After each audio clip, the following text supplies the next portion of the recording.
Eu sou Mário Dalpós, sou professor do Instituto de Medicina Social da UERJ e ex-coordenador de Recursos Humanos da OMS em Genebra. E hoje nós vamos falar sobre o impacto da Ômicron no Brasil.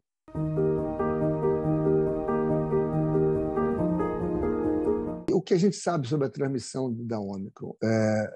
Ela realmente é muito mais agressiva, né, em termos de contaminação. É muito mais, ela tem uma transmissibilidade muito maior do que a maioria dos vírus que nós conhecemos, né? Por exemplo, o sarampo, que é extremamente transmissível, né?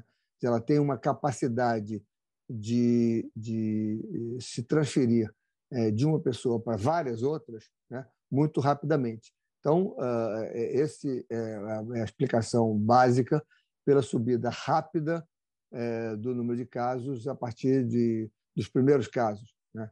Em poucos dias, a transmissão se dá de forma geométrica, né? A gente tem uma multiplicação muito rápida daqueles contaminados. E com uma característica, digamos, que dificulta muito o controle e o controle dos casos de diferentes maneiras. Primeiro, que ela cursa em pessoas, muitas vezes, sem sintomas, né? Particularmente naquelas pessoas que tiveram ou que têm um esquema vacinal completo, dose de reforço, né? Essas pessoas, em uma percentagem importante, né, se contaminam sem sintomas clínicos. Além disso, os sintomas naquelas pessoas que têm um esquema vacinal completo, né, elas são o que podemos chamar de sintomas mais leves, né, relativamente às que não têm vacinação completa ou que não têm vacinação nenhuma.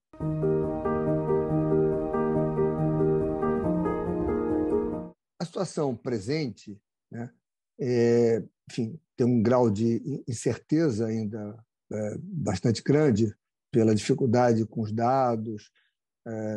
Nós temos ainda um certo reflexo importante do apagão de dados, da falha dos sistemas de informação em saúde do Ministério da Saúde. Mas o que nós temos observado e que a gente está vendo a tendência, né, de que o número de casos ainda está bastante grande, digamos, com uma perspectiva de estabilidade, né? Aparentemente, o maior número de casos ele já ocorreu nas últimas semanas e agora nós estaríamos num certo platô, ainda que com mortalidade aumentando, né? Muito certamente como reflexo das últimas semanas em que, enfim, o aumento de casos foi constante, né? E ainda que tenha sido reduzido, né, em algumas capitais, ele se espalhou pelo interior do Brasil.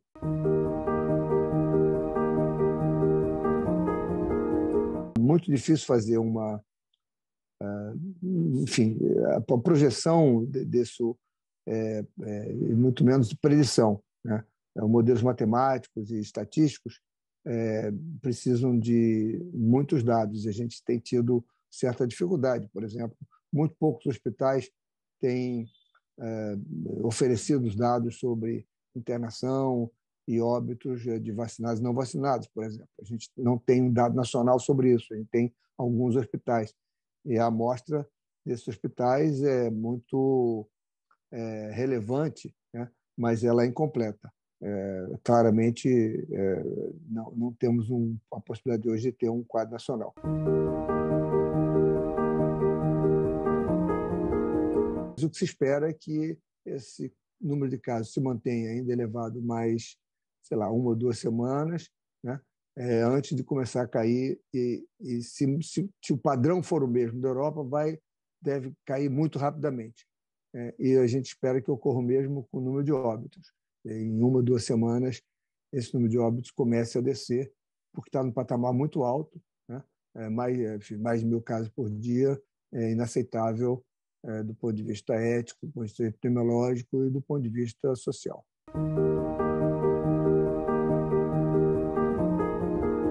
essa tese de que, como os sintomas são mais leves, é melhor então se contaminar logo, né? Isso é completamente equivocado. Primeiro que, como eu disse, nada garante que a pessoa vai ser contaminada pela Ômicron. Pode perfeitamente ser contaminada por uma outra variante ainda presente, a Delta, por exemplo, né? Que certamente levará a casos mais graves. Segundo, né? Mesmo sendo, digamos, mais leves os sintomas, né? É absolutamente incômodo e bastante, digamos, tem várias consequências a contaminação e a doença, né? Quer dizer, 1, afastamento do trabalho; 2, a necessidade de isolamento; 3, o mal-estar geral, febre, dor de cabeça, né? Que obviamente não é nada prazeroso para ninguém, né? E pior, né? Se a pessoa tiver uma comorbidade, né? Ela muito provavelmente poderá ter um caso, uma situação clínica mais agravada, né? Mesmo que possa não exigir internação, e algumas vezes exige internação, né? Por último, né? A imunidade provocada, a imunidade pela doença, né? A gente sabe hoje que ela é muito curta, né? É muito menor do que a imunidade e a proteção provocada pela vacina, né? A vacina tem uma capacidade de proteger o indivíduo e a coletividade, né? Por um período muito mais longo, né? É certo que não há nenhuma vacina com proteção de 100%, nem permanente, né? A gente sabe disso, né? Mas a ideia de que as vacinas protegem e que elas vão sendo aperfeiçoadas ao longo do tempo é que nos permitirá sair da pandemia, né? E a doença não. A doença não só ela tem um tempo curto digamos, de aumento da imunidade, a reação imunológica mais curta, né? Como pode eventualmente levar a situações de casos mais graves e eventualmente a óbito. Então, o que a gente chama de roleta russa, né?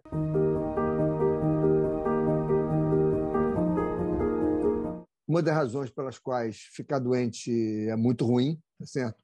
É muito incerto, né? É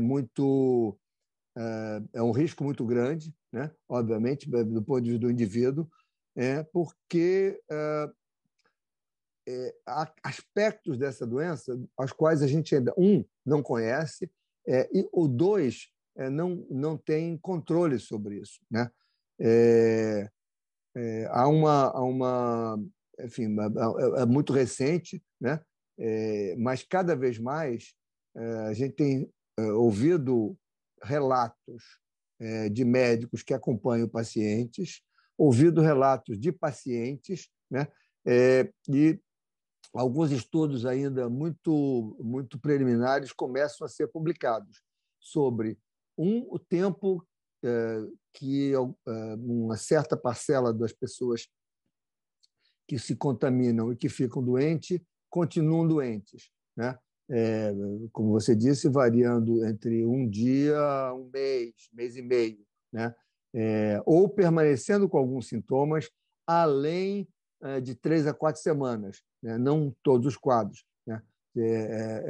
Por exemplo, a persistência de tosse, ou a persistência de cefaleia, ou o aparecimento de algumas complicações, né? Após 1 mês ou 2 meses, como quadros cardíacos, trombose, né? Algumas sequelas, enfim, no campo da saúde mental, depressão, né? Funções cognitivas, né? Enfim, uma série de aspectos aos quais a gente está, digamos, começando a estudar e começando a acompanhar.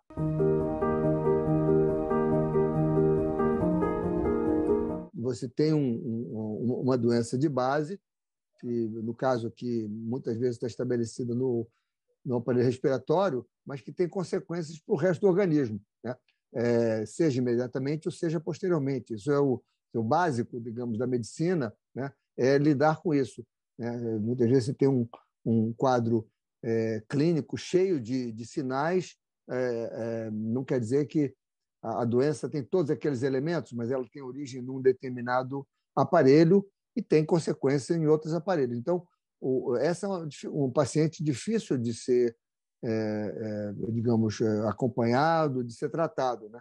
E alguns ambulatórios especializados têm sido abertos, eu cito um, que é da minha universidade, né? Um ambulatório multidisciplinar pós-Covid, né? Exatamente para poder acompanhar esses casos. E a gente começa a ter um pouco mais de informação, e são pacientes que, por exemplo, aqueles que têm impacto no campo da saúde mental, né?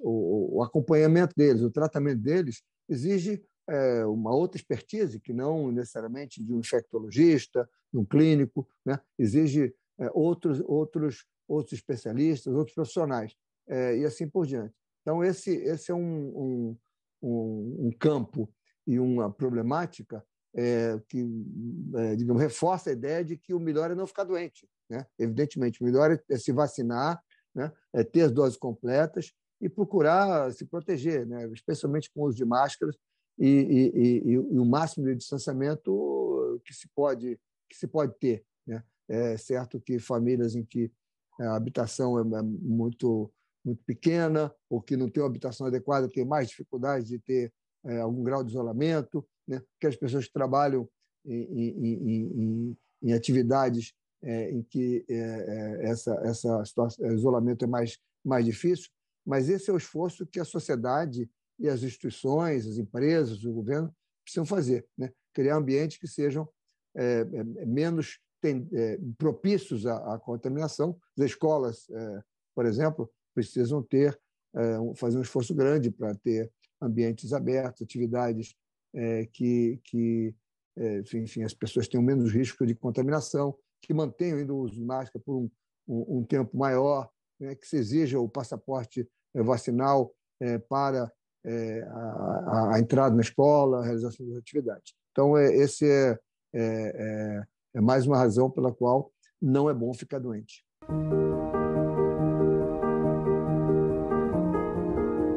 Obviamente, nós temos ainda um quadro muito importante, né, de disseminação do vírus e uma disseminação global. A pandemia ainda, enfim, se caracteriza por isso, né, e ela ainda está aí, né. Alguns sinais positivos.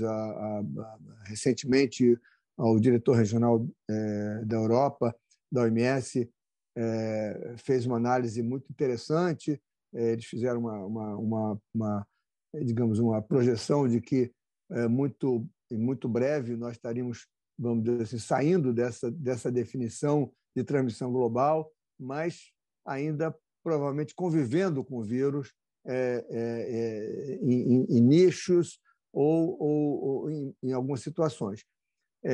Então, o que a gente, digamos, pode antever, né, projetar, é que ainda teremos algumas semanas, no caso do Brasil, algumas semanas um pouco mais, continuando um pouco difíceis em termos de transmissão, mas aparentemente com tendência à redução dessa transmissão, né? E espero com redução do número de óbitos. Então, isso é uma perspectiva muito positiva, mas para que isso ocorra, né, é necessário a gente manter os cuidados individuais e coletivos, né? É preciso insistir na questão da vacinação. A vacinação infantil ainda mal está começando. A gente tem uma média hoje de entre 20% e 30% apenas das crianças vacinadas. Isso é muito pouco, né? E ainda vacinadas com a primeira dose, né? A gente precisa acelerar essa vacinação, né? Para que as crianças possam ficar protegidas e com isso também proteger, obviamente, os adultos. A cobertura vacinal de adultos avançou bastante. A gente já tem hoje uma cobertura bastante razoável, né? Ainda que haja algumas regiões do Brasil que essa cobertura seja insuficiente, né?